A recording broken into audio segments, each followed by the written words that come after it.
Okay, I'm recording.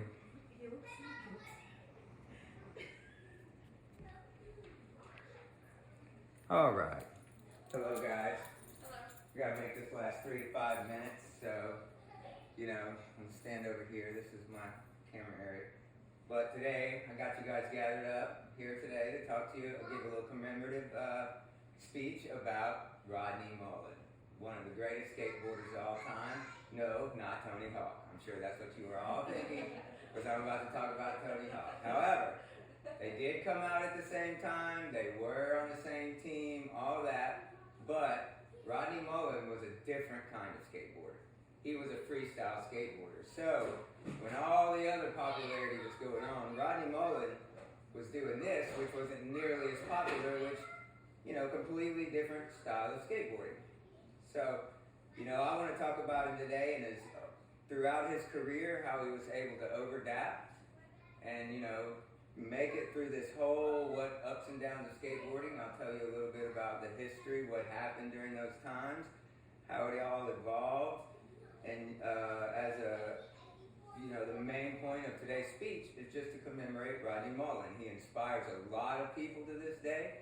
He was able to make it when no one else could, and persevere and come out on top with a lot of money. Not as much as Tony Hawk. Let's get that clear. He doesn't have nearly as much money as Tony Hawk. But he was born in Florida, not California like most would imagine. He was born in Gainesville, Florida. So not a lot of skate parks, only a few. And he was born with pigeon feet. We all know, that's just a bad term for being born with your toes turned inward. And started as a child, like most children, see a friend with a skateboard in the neighborhood, get the skateboard, start riding it. Christmas comes around, get a skateboard for Christmas, so on and so forth. His dad was super strict, ex-military, so didn't allow him a lot of room to skateboard, afraid he's going to hurt himself, afraid his grades would fail. Had to make a deal with his dad, of course, like a lot of kids at the time to skateboard. Didn't have a lot of room to skateboard, therefore we have the freestyle. He could do it in his garage. He needed no transitions, nothing of that sort. Started out in Florida, started competing at freestyle competitions, which was pretty popular in Florida at the time. There are a handful of freestyle skateboarders in the professional world, but not nearly as many as the street riders that rode the big board. The ramps were the biggest thing in the 80s. Everyone rode the ramps. And he had a few sponsors when he was younger, Walker skateboards, but eventually making it to the almighty holy grail of all teams in the 80s, the Bones Brigade, Powell, Peralta, with Tony Hawk and all the pros and all the guys. But Rodney Mullen was one of the two freestyle skateboarders on this team, and he didn't do a lot of street. He was a purist, so he only wanted to do strictly freestyle, keep it to the books, on the books or whatever, and everyone else was making huge, large sums of money. Rodney, however, in the 80s, he didn't make that much money. No one bought freestyle skateboards. Everyone wanted to be like all the other big names, and I'm not going to keep referring back to them, but wanted to be like those guys and ride ramps, and the popularity just wasn't there. And as skateboarding goes, ups and downs with any popularity of any sport, late 80s skateboarding dropped off. Nothing. All the companies went belly up, pros made no money,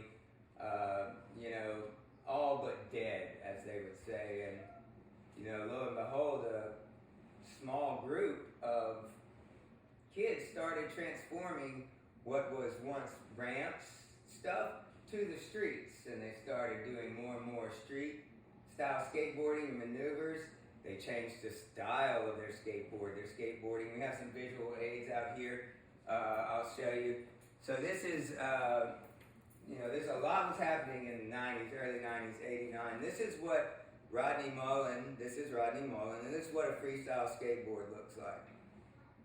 Small, tiny, not very, more for flipping and variations and stuff like that. And the next one I have you guys is 80s style skateboarding. This was what most kids were riding in the day. And bigger, harder to get off the ground, designed more for ramps and stuff.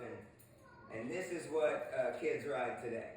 Much smaller, much more like what Rodney was riding at the time. It's going to help me progress through his progression here. So as skateboarding had, all the ramps were gone, all the skateboard parks closed, no vertical skateboards to go, so kids started riding the streets. And a few of the heads at some of these companies saw something. They said, well, this is how we're going to get out of this. We're going to have to change. We're going to have to adapt and do what these kids do. The skateboard shrunk, the wheels got tiny, and the pants got really big. These all happened about the time Rodney was burnt out on skateboarding. Didn't want to skateboard anymore, tired of competing. You know, that's the only way he was able to make money was to win competitions. He won them all, FYI. And so he was tired of doing it. It was like clockwork. He had turned into a machine.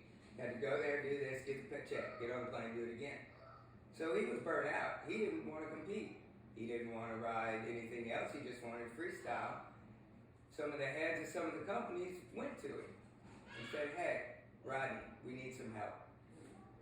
We need you to convert some of your moves to the street to progress what these kids are doing. And of course, being a purist, he was reluctant at first and didn't want to do it, but eventually came around. Lots of jokes were made. There was lots of filming going on at the time. They kind of incorporated him switching over from freestyle to street in the videos at the time. And he went on in that to turn some of his flat ground tricks into what you see today, right? All the rails, all that stuff. If it wasn't for him and what he took from the street and brought to that, it would not exist. I mean, Tony Hawk went to him to learn how to do this stuff. You know, flipping the skateboard, spinning it every direction. He did all that. You know, about that time, he dropped out of college. You know, I failed to mention that he was enrolled in the University of Florida for chemical engineering. Straight A student, made great grades, you know, the whole nine. He got together with these guys from the companies that came to him and asked him to change, started a company. So now he's a skateboard company owner. Finally, had made a step, doesn't have to compete, doesn't have to do anything. All he does is set it home and grow the business. Turns out, world industry became the most popular of all the skateboarding companies. At the time, they were the people that were selling the baggy jeans and the small wheels. They were the companies with the little flame head, you know, all the stuff you saw the kids doing in '94, that was them, you know, and went on to, you know, worth about 40 million today, roughly. You know, didn't finish college, didn't want to, gives motivational speeches, is one of his big things. He preaches a philosophy that will inspire you of just true, give back and do what you love. More of a, I guess I would say, organic philosophy on letting the earth evolve around you and in taking in the good things and leaving the bad outside of your environment. And by pushing himself through all of this, through the burning out, through the not giving up, you know, this is all the man had ever done, ridden a skateboard. It's hard to give something up you've done your whole life. So he worked through it and he adapted and went on to make some of the greatest video parts. You know, still to this day, credited as the godfather of skateboarding.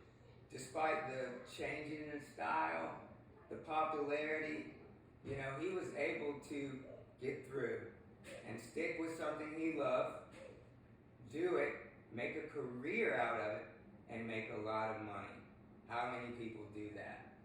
Not many. And to do it all in a fashion without curse words, without drinking, without smoking, without tattoos, without all the rock and roll stuff that the other guys were.